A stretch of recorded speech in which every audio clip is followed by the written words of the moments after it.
I was watching nusensie this morning. Archery Annoyances 25. Anyways, the subject was Archer's Paradox. And, I don't know, about 6 minutes in, give or take, a few seconds, he says that usually when people are illustrating it, they film it from above, what he's trying to describe anyways. The aspect of the Archer's Paradox that he's addressing. Which was interesting. I enjoyed it.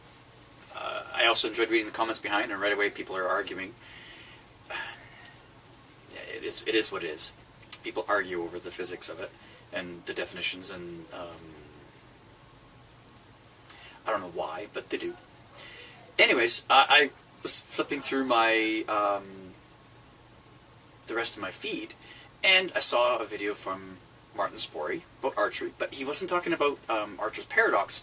He was just talking about thumb draw. Now, to be fair, I subscribe to both of these people. I watch them both on a regular basis. Now, today was a video posted today. Martin's was posted, I think last year sometime, several months ago anyways. But I figured, okay, fine, I'll just watch Martin today. It's in my suggestion list. I haven't seen this one for a while. I think I've watched it before, but so I'm watching it again.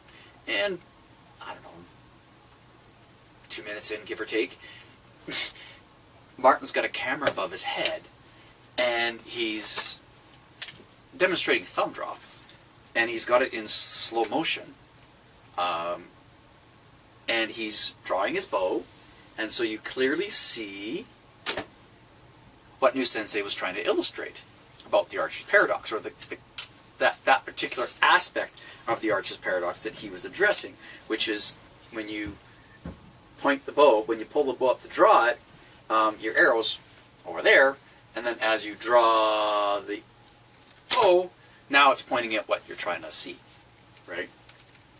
So I thought that was quite a cool coincidence. Now, to be honest, what it would probably be described as is a YouTube algorithm.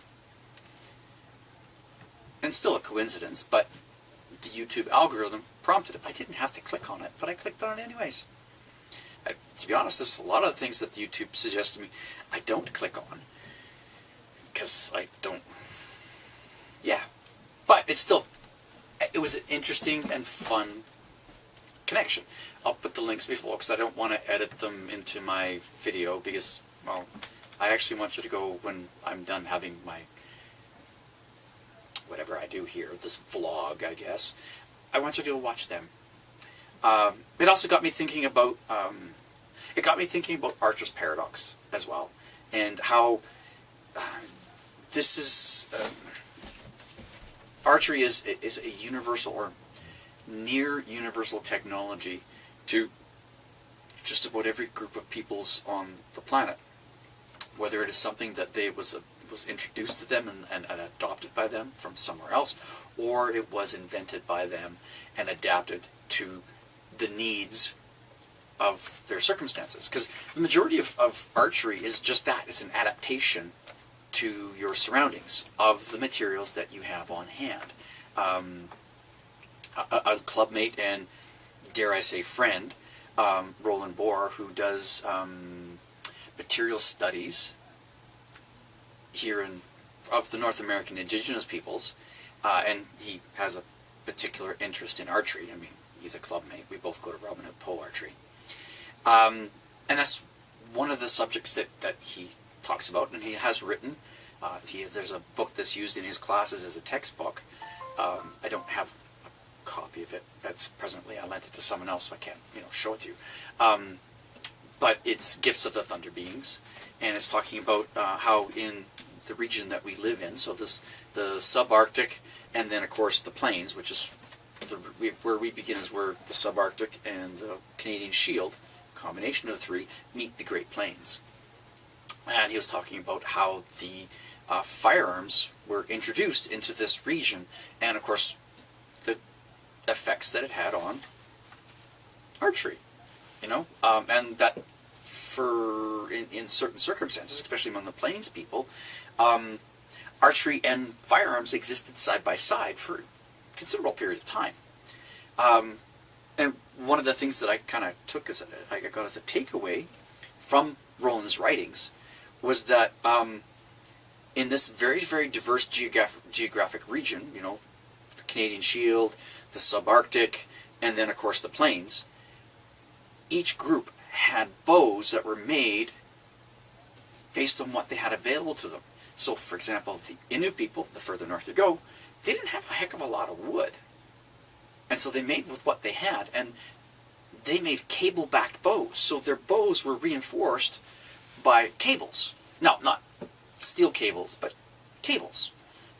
They would use sinew and bindings to essentially strap pieces of wood together to make a bow. They would hunt bears with them. Kind of. Not really, but kind of. The circumstances are a little bit different. Usually the bear was swimming and they were in a kayak.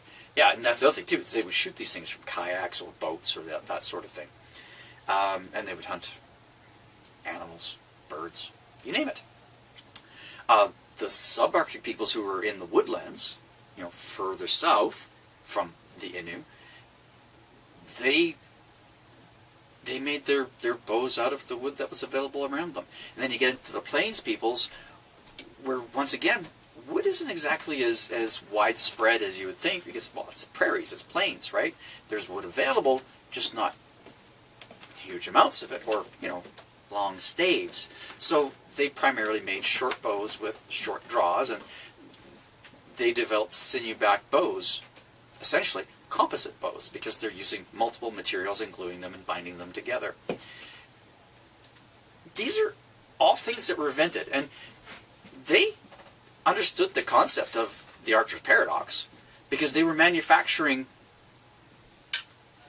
these tools, but yet they didn't care about the math. They just did it. And if I'm using the North American indigenous peoples, these are hunter-gatherer societies within the region that I'm describing. They were moving around. They weren't a farming or a settled society. They were moving, right? So they were trying to find resources to eat every day. And they had time to develop and perfect these tools to fit their needs within their environmental circumstances. In other words, the region that they lived in and the type of hunting that they did. And they did that for hundreds of years until firearms came in, and then gradually that modified how they did things. And even then they adapted the firearms to what they were doing. It's quite a fascinating subject. If I can find a link, I'll put a link to his book below. I'll also put links below, of course, to Martin and to nusensie, because I do want you to go watch them. The fact that in the past, archers were fully aware of it, but they didn't beat themselves up over it either. They had a need. They developed a piece of technology, a complex piece of technology, without complex math. They experimented until they found something that worked for them. And then they adapted it to their circumstances, whether it was introduced by some outside source or if they had invented it themselves. It was made to fit their particular needs so that they could eat and live. That's cool. So everyone out there who's arguing about the archer's paradox, what is or what isn't, or you know, the whole concept of is it the arrow or is it the bow? By the way, it's both, kind of. It's different processes and different parts. It starts as the archer's paradox, but once it leaves the bow, it's no longer the archer's paradox. After that, it is the dynamic spine of the arrow and the energy that has been transferred from the bow. This is the projectile. That's the energy that projects it. It's got to get away from this first. That's the archer's paradox. But once it's away from the bow, it is no longer subject to the archer's paradox. It is now the dynamic spine and the energy nodes, the bending, and the influence of fletchings that are the flight of the arrow. We are the beginning. The rest is the physics and the aerodynamics.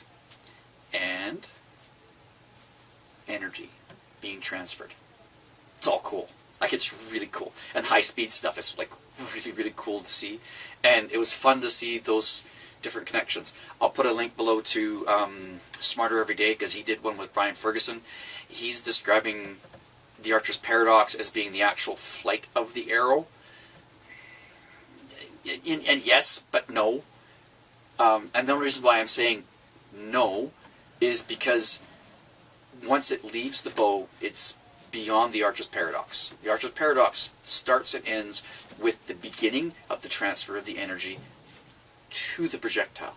Once the projectile is in flight and it has left the bow, it is no longer subject to the Archer's paradox because it's over. It's done. Right? This is no longer a consideration on where it's going. Right?